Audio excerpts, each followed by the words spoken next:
The Grand Council chamber of the Hegemony stretched out like a cathedral, built by megalomaniacs with unlimited budgets and questionable taste. Crystalline spires twisted toward a domed ceiling that displayed the swirling colors of a dozen conquered star systems, each one a trophy in the galaxy's most extensive collection of "we came, we saw, we obliterated." The architects had clearly been going for intimidating yet sophisticated, but had landed somewhere closer to compensating for something. Ambassador Crexton stood at the center of it all, his scaled hide gleaming under the chamber's artificial suns. He was the kind of reptilian diplomat who wore his arrogance like expensive cologne, thick, overwhelming, and detectable from 3 star systems away. His serpentine neck swayed as he addressed the assembled dignitaries, representatives from species that had bent the knee to the Hegemony's iron fist, wrapped in a velvet glove, wrapped in another iron fist. "Esteemed colleagues," Crexton's voice carried the smooth confidence of someone who'd never been wrong about anything, ever. "Today marks the 6-month anniversary of our most satisfying conquest yet." His tongue flicked out, tasting victory in the recycled air. The subjugation of the 3rd planet in the Sol system, what the locals called Earth. A ripple of satisfied murmurs swept through the chamber. Representatives from the Kethmori Empire clicked their mandibles in approval. The crystalline Velshari chimed harmoniously. Even the usually stoic Brune delegates allowed themselves what might generously be called smiles, though on their faces it looked more like gas. In the back corner of the chamber, barely visible among the shadows cast by towering alien forms, sat a lone human figure. Captain Evelyn Brooks had perfected the art of invisibility through insignificance. Slumped shoulders, downcast eyes, the general demeanor of someone who'd had all the fight systematically beaten out of them. For 6 months, she'd played this role flawlessly. The broken survivor, the cautionary tale, the living proof that humanity had learned its place in the cosmic food chain. The aliens barely noticed her anymore. She was furniture with a pulse, decoration that occasionally required feeding, which was exactly how she liked it. "Shall we review the highlights of our glorious campaign?" Crexton gestured toward the chamber's central display with the theatrical flourish of someone who'd practiced this moment in front of a mirror. "Computer, begin playback of archive file designation, Earth Conquest, Compilation 1. The air above the chamber floor shimmered and solidified into a 3-dimensional recreation of Earth's final days. Or what the Hegemony believed were Earth's final days anyway. The holographic display showed burning cities, crumbling military installations, and fleeing populations. Humanity's armies scattered like leaves before the overwhelming might of the Hegemony war machine. "Note the complete collapse of their defensive positions," Crexton narrated with the enthusiasm of a sports commentator calling the galaxy's most one-sided game. "Their primitive technology proved laughably inadequate against our superior firepower." The assembled aliens leaned forward, savoring every moment of humanity's apparent humiliation. They'd heard this presentation dozens of times, but apparently watching an entire species get crushed never got old. It was like the galaxy's most depressing home movie collection. The footage shifted to space battles above Earth's atmosphere. Hegemony dreadnoughts, each one the size of a small moon and twice as arrogant, engaged scattered human fighter craft. The battles were brief, brutal, and seemingly conclusive. Human ships exploded in brilliant flashes of light, their debris scattering across the void like metallic confetti at the galaxy's worst party. "Their space forces mounted token resistance at best," Crexton continued, his scales practically glowing with smugness. "Observe this engagement above their northern continent. 3 of our dreadnoughts against a single human fighter craft. The outcome was predictable. The display zoomed in on one particular battle. A sleek human fighter, barely a speck compared to the massive alien warships, darted between the dreadnought's weapon fire. For a few seconds, it almost looked like the pilot knew what they were doing. Almost looked like they had a plan. Then the ship erupted in an expanding ball of plasma and debris. The alien weapons had found their mark. Another human pilot had learned that courage was no substitute for superior technology. The chamber erupted in appreciative sounds, clicks, whistles, growls of approval. The Hegemony loved a good underdog story, especially when the underdog got thoroughly stomped. The pilot of that craft represented everything futile about human resistance, Crexton said, his voice dripping with condescension thick enough to serve at diplomatic dinner parties. Brave, perhaps, resourceful, certainly, but ultimately, pathetically outmatched. From her corner of the chamber, Evelyn Brooks shifted slightly in her seat. It was the first movement she'd made in over an hour, and several nearby aliens glanced her way with mild curiosity. The broken human was stirring. How interesting. Evelyn cleared her throat quietly. Not enough to interrupt, just enough to be noticed. "Ambassador Crexton," she said, her voice carrying the hesitant tone of someone asking permission to breathe. "Might I request something?" The chamber fell silent. In 6 months of these presentations, the human had never spoken unless directly addressed. She'd been the perfect trophy prisoner, seen but not heard, a living reminder of humanity's defeat. Crexton's head swiveled toward her with theatrical slowness. "The human wishes to speak? How unexpected." He made it sound like furniture had suddenly developed opinions about interior decorating. "What is it you desire, survivor?" Evelyn's eyes remained fixed on the holographic display, where the last moments of the human fighter craft played on an endless loop. The explosion, the debris field, the seemingly definitive end of another human story. "Could you replay that last battle sequence?" she asked, her voice barely above a whisper. "The one with the single fighter craft?" Murmurs rippled through the chamber. Some aliens leaned forward with interest. Others exchanged glances that clearly communicated their thoughts. The human wanted to watch her own species get destroyed again. How deliciously broken she must be. Crexton's tongue flicked out again, tasting the psychological torment in the air. "Of course, perhaps witnessing your people's futility will provide you with closure." He gestured toward the display controls. "Computer, replay the engagement sequence. Begin from the fighter's initial attack run."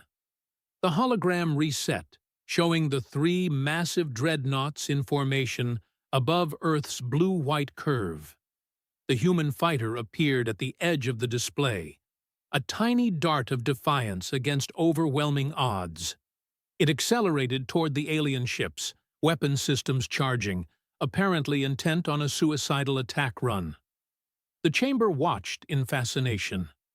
This was even better than the usual presentation. They had a human audience member providing live commentary on her species' destruction. The fighter weaved between the dreadnought's massive beam weapons, its pilot displaying skill that bordered on impossible.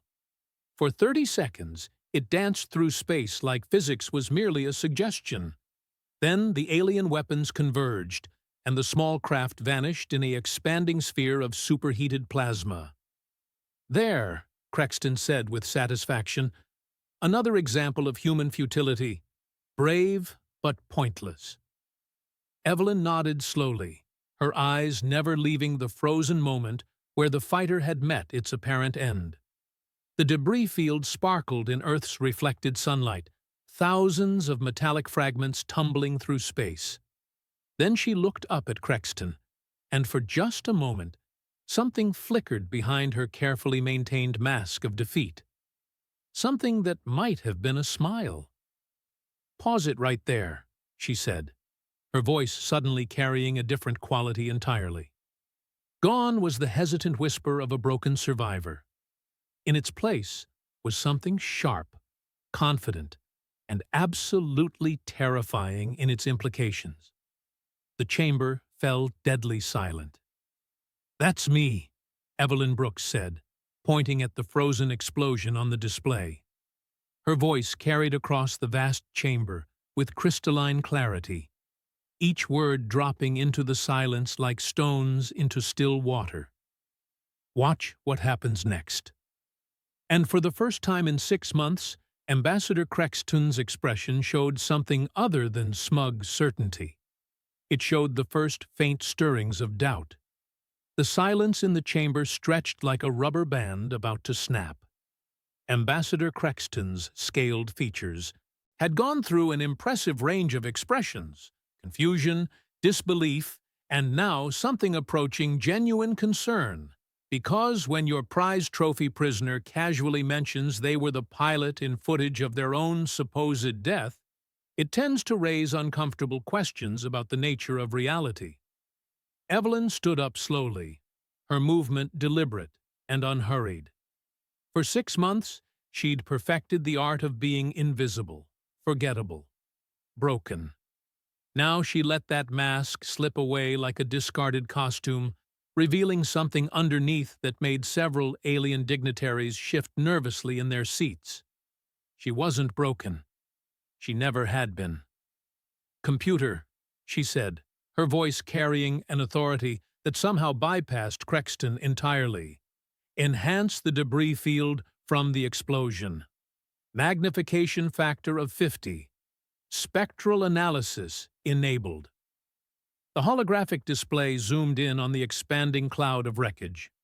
What had appeared to be random destruction took on new clarity under enhanced magnification. The debris wasn't scattering randomly. It was moving with purpose, each fragment following a precisely calculated trajectory. "You see?" Evelyn began, walking toward the center of the chamber with the confident stride of someone delivering a lecture. "The thing about humans that you never quite understood is our relationship with deception. You thought we were simple, straightforward creatures, emotional, predictable." She paused next to Crexton, who was still staring at the display with the expression of someone watching their worldview crumble in real time. "But humans have been lying to each other professionally for thousands of cycles. We call it diplomacy, theater, warfare, politics. We're really, really good at it." The enhanced debris field continued to expand on the display, but now the alien observers could see what their sensors had missed during the actual battle. The fragments weren't just wreckage, they were moving in formation.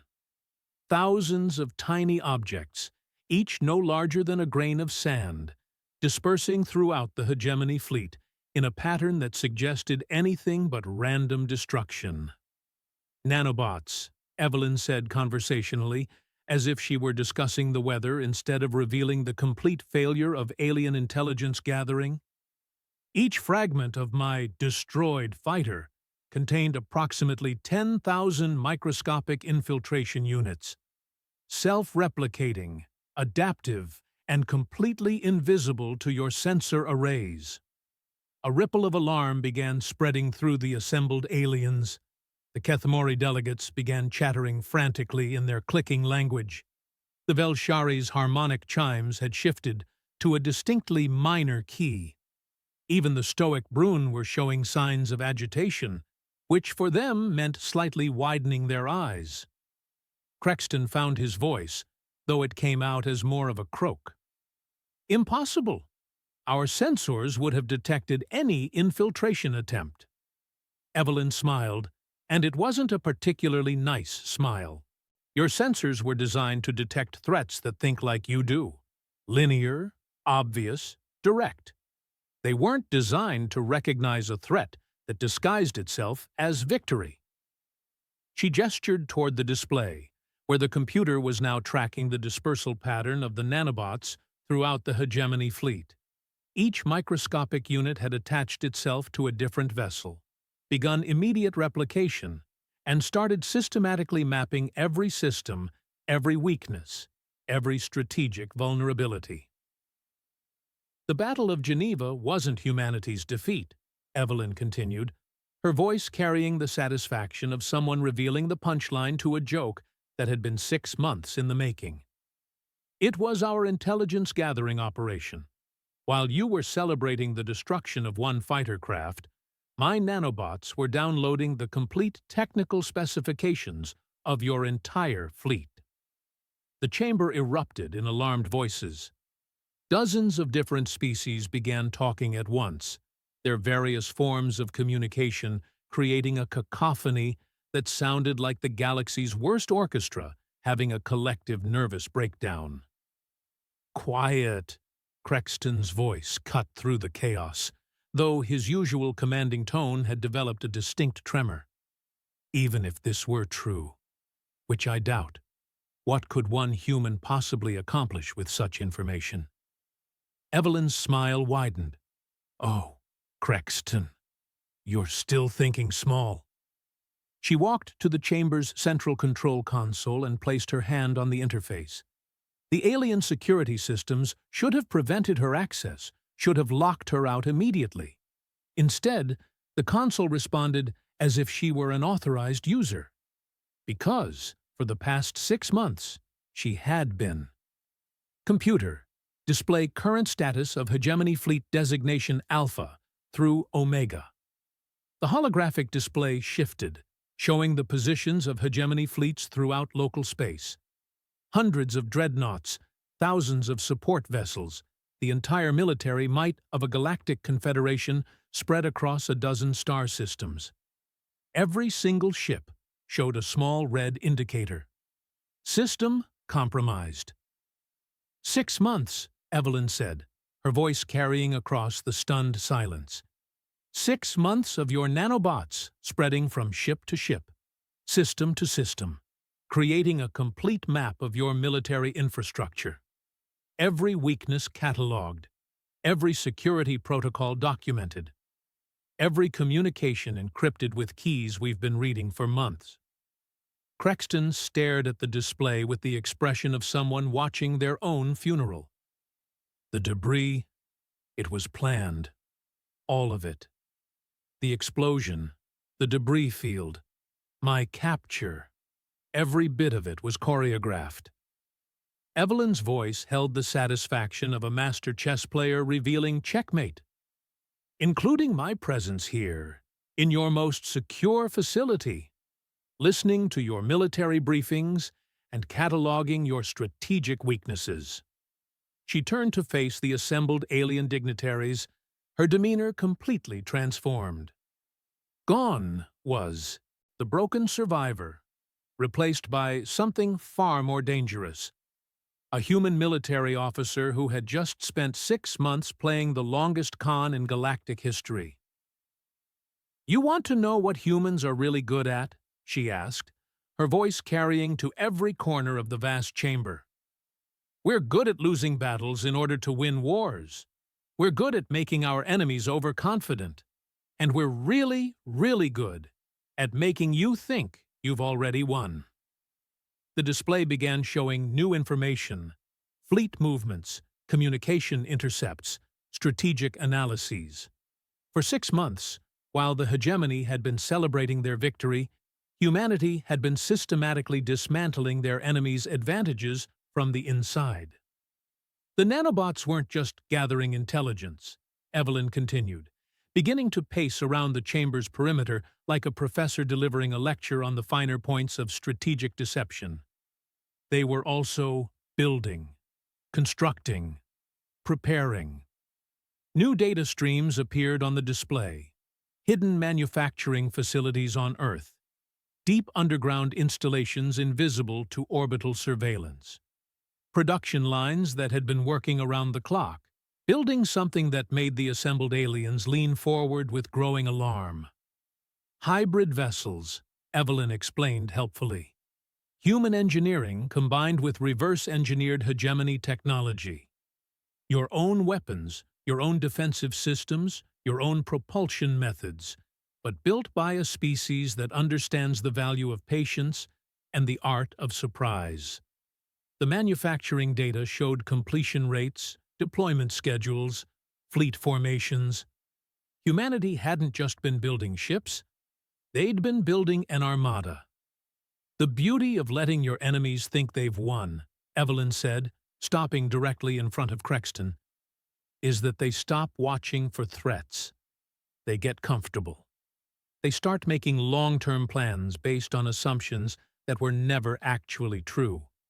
She reached into her simple prisoner's clothing and withdrew a small communication device that should never have made it past Hegemony security, should never have been able to function inside their most secure facility. All units, she spoke into the device, her voice carrying the crisp authority of a military commander. Phase 1 intelligence gathering is complete. Initiate Phase 2. The chamber's external sensors immediately began detecting massive energy signatures throughout local space.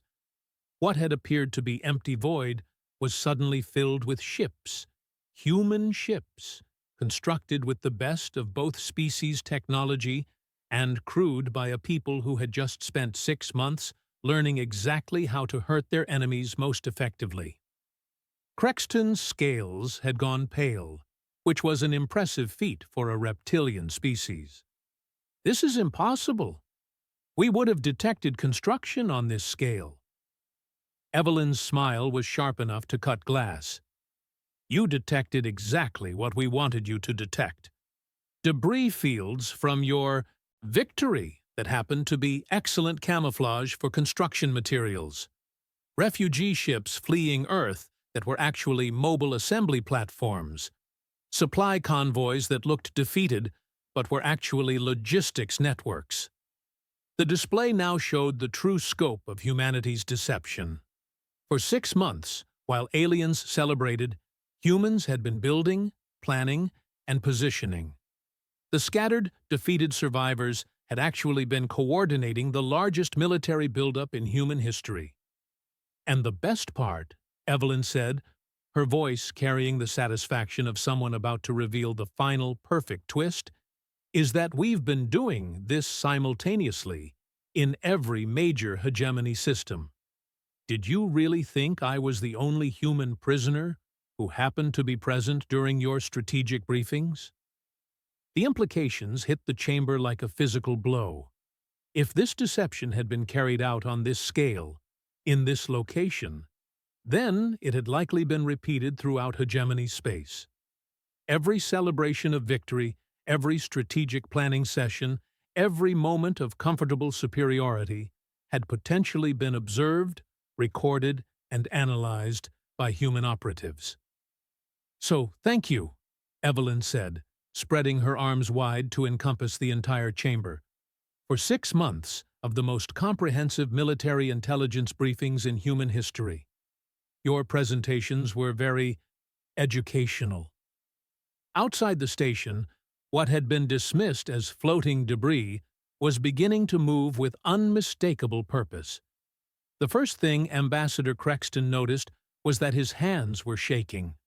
Not the elegant, controlled tremor of diplomatic tension, but the involuntary quaking of someone whose fundamental understanding of reality had just been stripped away like paint from a burning wall.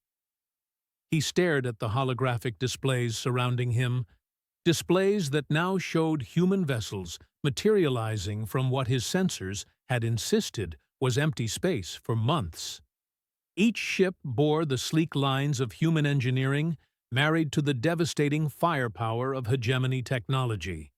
It was like watching his own weapons pointed back at him by someone who understood them better than he did. This cannot be happening, he whispered, though whether to himself or the universe in general wasn't entirely clear. Behind him, the assembled dignitaries of the Hegemony Council were experiencing their own various forms of existential crisis. The Kethmori delegates had stopped their frantic clicking and fallen into the kind of silence that usually preceded either deep meditation or complete mental breakdown. The crystalline Velshari were producing sounds that could charitably be described as harmonics, but were probably closer to the musical equivalent of screaming. The Brun, being Brun, were handling the revelation with their characteristic stoicism, which is to say, they looked exactly the same as always, except for the barely perceptible tightening around their eyes that indicated they were calculating how quickly they could reach the nearest escape pods. From his position at the chamber's tactical console, military coordinator Thexval, a hulking member of the Kraknon warrior caste, watched the sensor readings with growing horror. "Sir," he rumbled, his voice carrying the kind of professional calm that military officers used when reporting that the universe had just ended. "We're detecting massive energy signatures throughout the system. Multiple human fleets decloaking simultaneously." Crexton's serpentine neck swiveled toward the coordinator with movements that seemed somehow mechanical, as if his body was having trouble processing the neural commands his brain was desperately trying to send. How many vessels?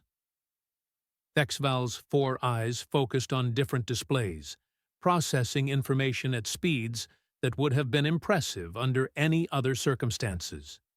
Right now, his multifocal analysis was simply confirming what everyone in the chamber already suspected. They were comprehensively, thoroughly, and artistically screwed. Initial count suggests, "Sir, this is difficult to verify, but sensors are indicating approximately 300 vessels of unknown configuration. Energy signatures match hegemony technology, but the construction patterns are completely unfamiliar." "Unknown configuration," Crexton repeated the words like they contained some hidden meaning that might make sense of the situation. "How can human vessels have unknown configurations using our own technology?" The question hung in the air like a bad smell at a diplomatic reception. Everyone knew the answer, but nobody particularly wanted to voice it aloud. The humans hadn't just stolen hegemony technology, they'd improved it. Across the chamber, Captain Evelyn Brooks was having what could only be described as the time of her life. For 6 months, she'd perfected the art of being invisible, forgettable, and thoroughly defeated. Playing the role of broken survivor had required a level of acting skill that would have earned standing ovations on any theatrical stage in human space. Now, she was getting to watch the payoff, and it was everything she'd hoped it would be. She activated her communicator again, her voice carrying the crisp authority of someone coordinating a military operation that had been planned down to the microsecond. "Command, this is Infiltrator 1. Council chamber is secure. Initiate broadcast protocol." The response crackled back immediately. "Copy that, Infiltrator 1. Broadcasting on all hegemony frequencies. Let them hear what victory actually sounds like." Every communication screen in the chamber suddenly flickered to life, displaying the same image simultaneously. It was another view of space above Earth, but this one wasn't from the hegemony's archived footage. This was happening right now, in real time, and it showed something that made even the stoic Brun delegates actually change expression. Earth wasn't a conquered world. It was a fortress. The planet's orbital space teemed with activity. Shipyards, defense platforms, and manufacturing stations that were clearly visible to any sensor sweep. Except these installations hadn't been there during the original invasion. They'd been built afterward, constructed from the wreckage of hegemony vessels and powered by energy sources that were definitely not standard human technology. "Impossible," breathed Delegate Kovesh from the Sarnali Collective, her crystalline form resonating with harmonics that sounded like breaking glass. "Our orbital surveillance showed no such construction." Evelyn's smile could have powered a small starship. Your orbital surveillance showed exactly what our holographic projection systems wanted it to show. Turns out, when you combine human deception with stolen alien technology, you can make an entire planet look defeated while it's actually building the largest military-industrial complex in local space. The broadcast continued, showing view after view of human activity throughout the Sol system. Asteroid mining operations that had been disguised as refugee camps. Manufacturing facilities hidden inside what appeared to be destroyed military installations. Entire fleets of hybrid vessels that had been constructed in the shadows cast by Hegemony's own victory celebrations. Military Coordinator Thexval was frantically working his tactical displays, trying to understand the scope of what they were facing. "Sir, we're receiving similar reports from Hegemony installations throughout local space. Simultaneous human fleet movements by the void. It's every major system." The implications struck the chamber like a physical blow. If this operation was happening here, it was happening everywhere. Every Hegemony victory celebration, every strategic planning session, every moment of comfortable superiority had potentially been witnessed by human operatives who had spent months cataloging weaknesses and planning responses. Crexton's tongue flicked out unconsciously, tasting the recycled air of the chamber. For the first time in cycles, it didn't taste like victory. It tasted like the kind of fear that came with the realization that everything you thought you knew was wrong. This is unprecedented," he managed, his voice carrying the hollow tone of someone processing impossible information. The level of coordination required, the resources, the planning. How did an entire species coordinate an operation of this magnitude without our intelligence networks detecting anything? Evelyn looked at him with something that might have been pity, if pity came wrapped in professional satisfaction and tied with a bow made of righteous vindication. "Because you never understood what you were fighting," she said, her voice carrying across the chamber with crystal clarity. "You thought you were conquering a species of emotional primitives who would break under pressure. What you actually did was give a species of professional survivors and strategic thinkers 6 months to study your weaknesses while you celebrated." She gestured toward the tactical displays, where the scope of human preparation was becoming increasingly clear. Every human refugee who crossed your borders was gathering intelligence. Every defeated colony ship was actually a mobile construction platform. Every moment you spent gloating about your victory was a moment we spent learning how to destroy you. The chamber's environmental systems were struggling to process the carbon dioxide being generated by dozens of species, all breathing heavily at once. The air had taken on the quality of a tomb, stale, oppressive, and filled with the weight of ending things. "And the beautiful part," Evelyn continued, beginning to walk toward the chamber's main exit with the unhurried pace of someone who knew exactly where they were going, "is that we did it all with your own technology. Your weapons, your shields, your propulsion systems, all of it reverse-engineered and improved by a species that actually understands the concept of efficiency." The tactical displays began showing something that made Military Coordinator Thexval's 4 eyes widen in what could only be described as professional horror. The human fleets weren't just appearing, they were moving with the kind of coordinated precision that spoke of months of planning and practice. "Sir," Thexval's voice cracked slightly, which was remarkable for a species that communicated primarily through subsonic rumbles. "The human vessels are broadcasting our own tactical frequencies. They're using our communication protocols, our fleet coordination systems, our strategic command structures." Crexton stared at the displays with the expression of someone watching their own funeral being broadcast live. They're commanding our systems better than we do. Not just commanding, Evelyn said cheerfully, pausing at the chamber's exit to deliver what was clearly intended to be the final twist of the knife. Improving. 6 months of studying your tactical doctrines gave us plenty of time to identify the inefficiencies.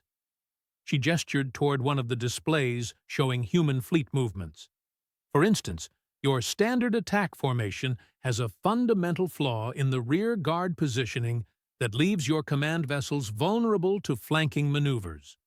We fixed that.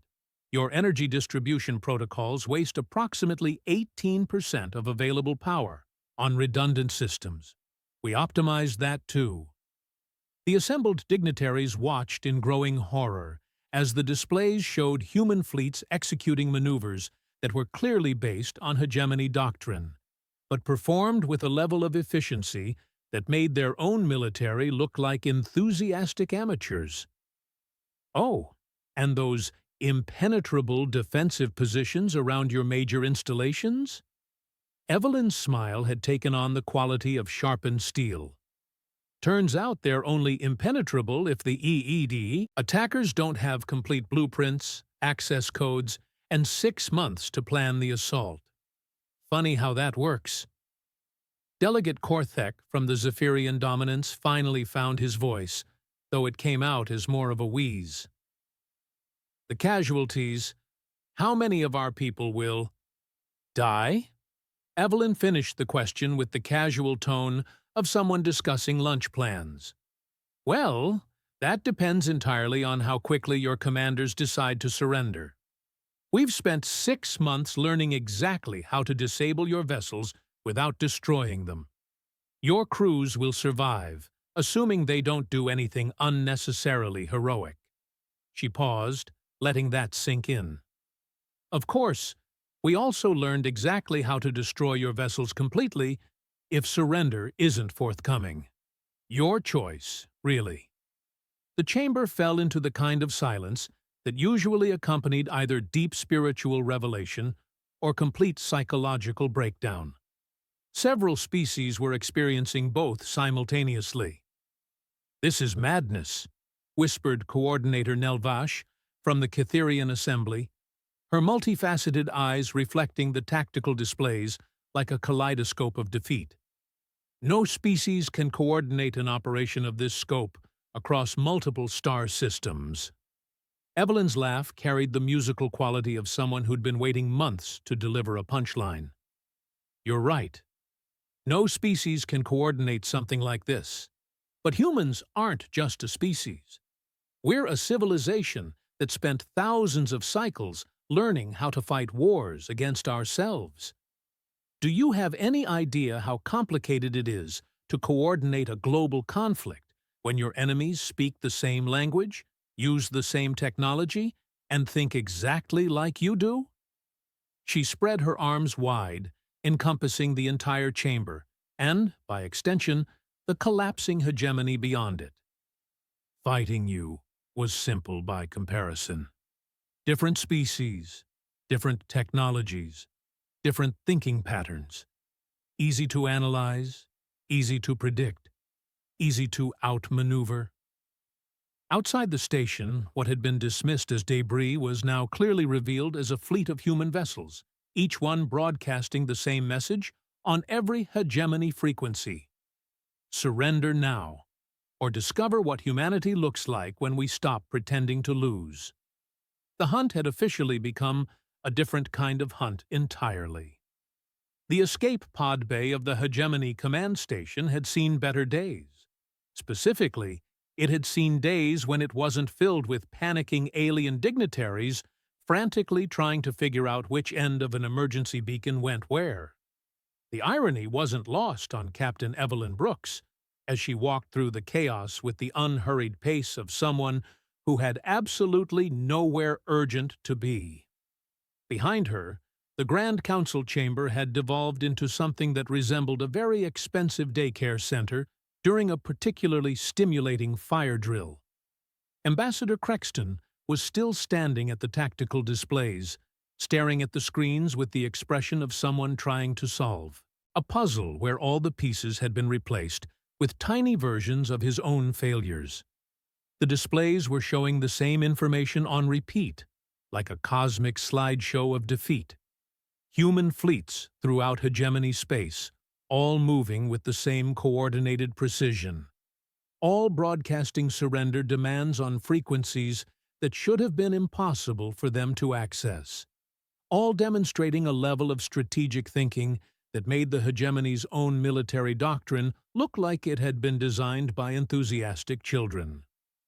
"This is Commander Rodriguez of the UES Retribution," came a voice over the station's communication system, speaking in perfectly accented hegemonic standard.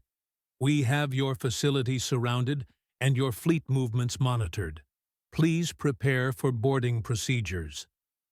Crexton's scaled features went through what could charitably be described as an emotional journey. Surprise that humans could speak their language so fluently. Horror at the implications of that fluency. And finally, resignation at the realization that everything, absolutely everything, had been planned. "How?" he asked the empty air, though his question carried clearly across the chamber.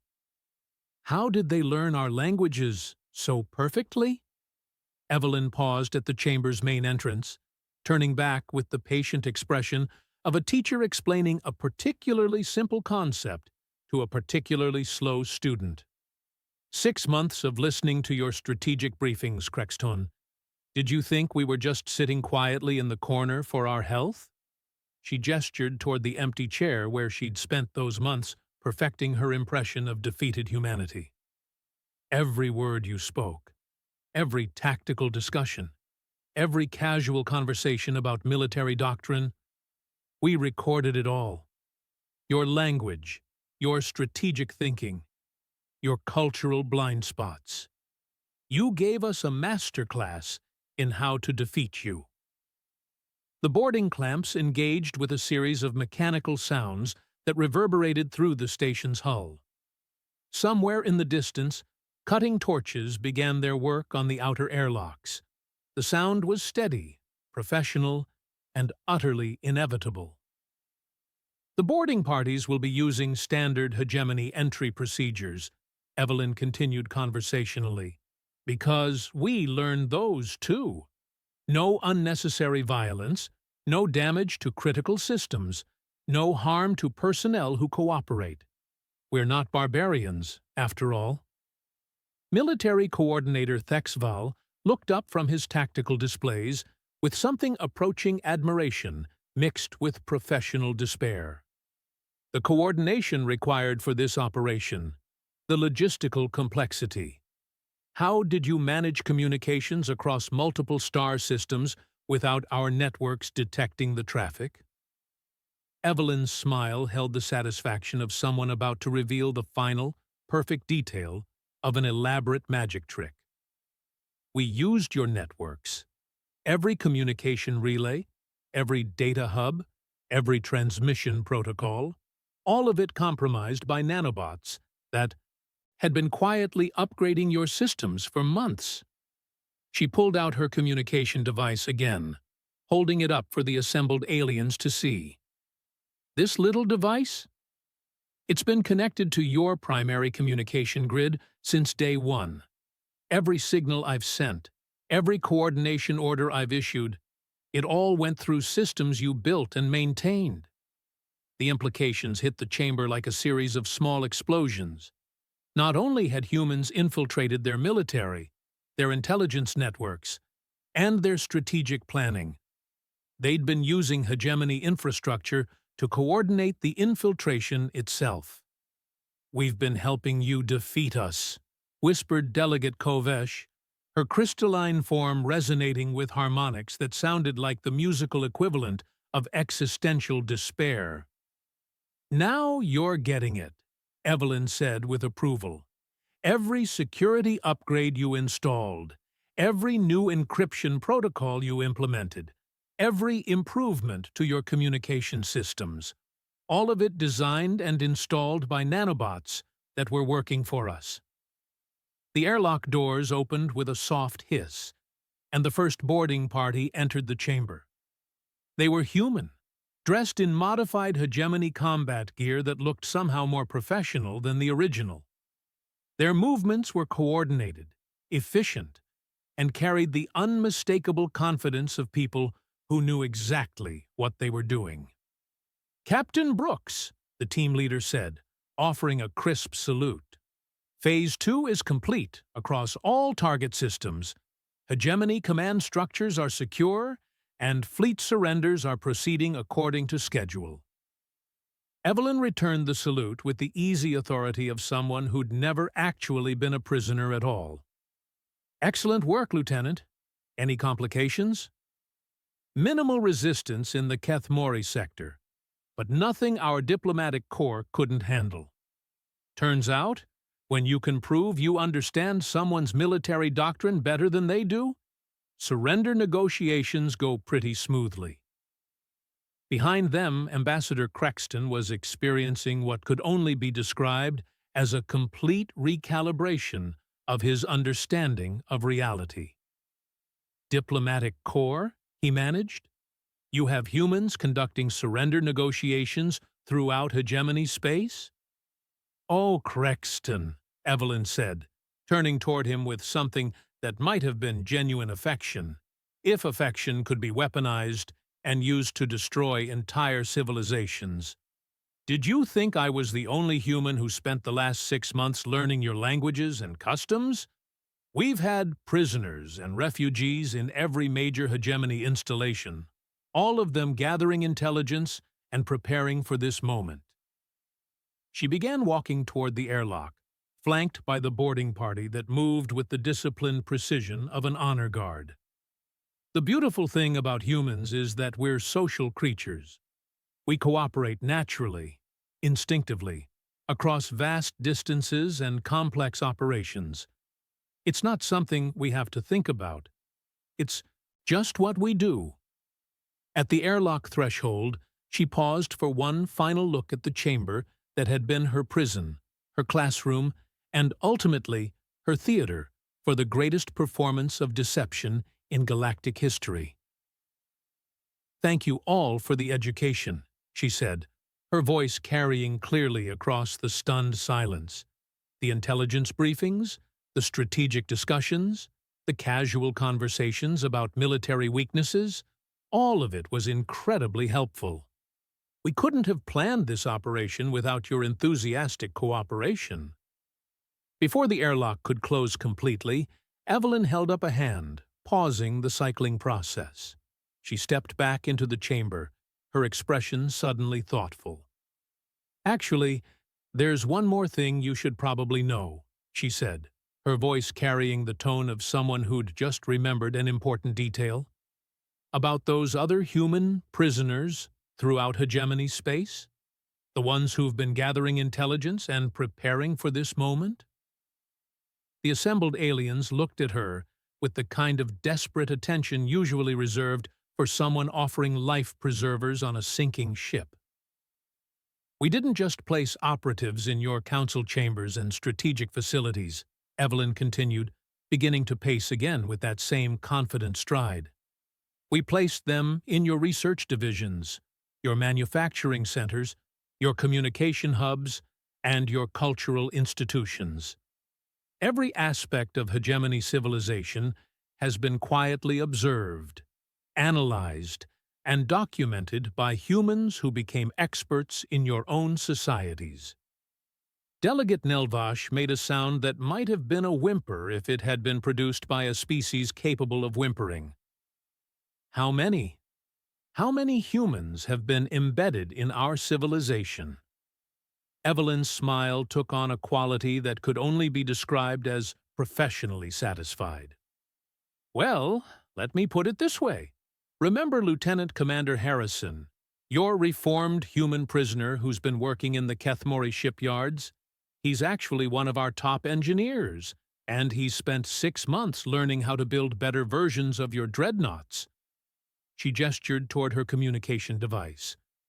Commander Harrison, are you receiving this transmission? A voice crackled back immediately, speaking in fluent Kethmori clicking, followed by perfect hegemonic standard. Loud and clear, Captain Brooks. Shipyard operations are secure, and the new production lines are already running. Should have the first batch of improved dreadnoughts ready for testing within the week. The Kethmori delegates began making sounds that definitely weren't clicking anymore. They were more like the audio equivalent of a civilizational nervous breakdown. And then there's Dr.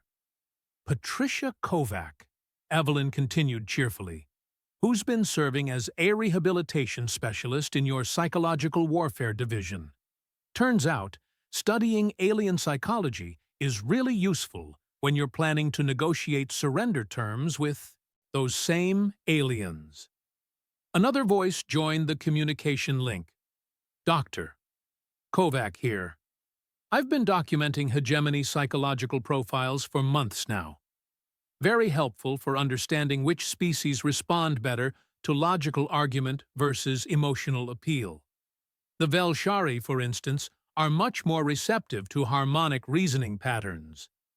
The crystalline Velshari delegates began producing sounds that were definitely not harmonious. Oh, and let's not forget Captain Marcus Webb, Evelyn said, her voice taking on the tone of someone reading from a very satisfying list. He's been working as a reformed human advisor in your intelligence division, helping to analyze human behavioral patterns and strategic thinking. A third voice joined the growing communication network. Captain Webb reporting in.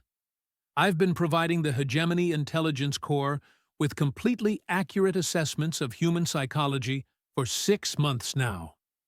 Everything I told them was absolutely true. Humans are cooperative, deceptive, patient, and excellent at long-term strategic planning. They just assumed those were weaknesses instead of strengths. Military Coordinator Thexavel was staring at his tactical displays with the expression of someone watching the fundamental laws of physics rewrite themselves in real time. You've been telling us the truth about human capabilities this entire time? Absolutely, Evelyn confirmed. We told you exactly what we were capable of. We demonstrated our ability to coordinate complex operations, our talent for deception, our patience with long-term planning, and our skill at adapting to new situations. You just interpreted all of that as evidence that we were defeated, instead of evidence that we were dangerous. She activated her communicator one more time. All embedded operatives. This is Brooks. Time for the full reveal. Let them know who they've really been working with.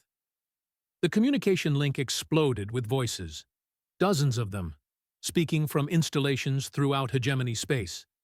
Scientists, engineers, psychologists, tacticians, linguists, and cultural specialists, all revealing their true identities and the real scope of their intelligence-gathering mission. Each voice represented months of careful observation, meticulous documentation, and patient preparation. Each operative had become an expert in some aspect of Hegemony civilization, learning not just how to defeat their enemies, but how to understand them completely. The thing about humans, Evelyn said, her voice cutting through the cacophony of revealed operatives, is that we're really good at becoming whatever we need to become. You needed broken prisoners. We became broken prisoners. You needed cooperative workers. We became cooperative workers. You needed cultural advisors. We became cultural advisors. She paused, letting the full implications sink in. But what we really became was the most comprehensive intelligence network in galactic history. The airlock began to cycle closed again, but her voice carried through the narrowing gap with crystal clarity. Oh, and Krextun? Next time you want to conquer a species, maybe don't invite them to all your strategy meetings. The door sealed with a soft, final hiss. Outside the station, the UES Retribution was already preparing to jump to the next system on the list. In the distance, other human vessels were coordinating the systematic, efficient, and thoroughly professional dismantling of an empire that had never understood what it was actually fighting. Humanity hadn't just won a war. They'd won it so completely that their enemies had helped them do it. And in council chambers throughout the galaxy, other human prisoners were standing up, dropping their masks of defeat and saying those same terrible words. That's me. Watch what happens next. The victory footage was finally showing the right species winning.